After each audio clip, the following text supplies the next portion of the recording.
اسلام آباد high court کے دروازے بند، زرتاج گل وزیر سمیت وکلا کو اندر جانے سے روک دیا۔ اسلام آباد فاسٹ 96 نیوز نمائندہ خصوصی ملک کوثر۔ اسلام آباد ہائی کورٹ کے دروازے سیکیورٹی وجوہات کی بنا پر مکمل طور پر بند کر دیے گئے۔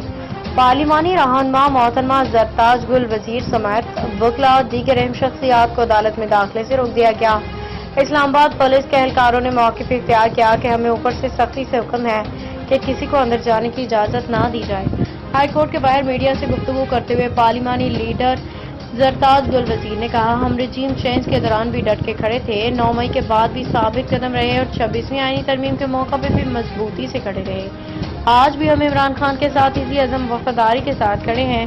قائم صاحب جو بھی احتجاجی کال دیں گے ہم اس پہ عمل درآمد کریں گے۔ زرتاج گل وزیر نے موجودہ صورتحال کو جمہوری عمل کی راہ میں رکاوٹ قرار دیتے ہوئے کہا کہ عدالتی دروازوں کو بند کرنا آئینی حقوق کی سنگین خلاف ورزی ہے۔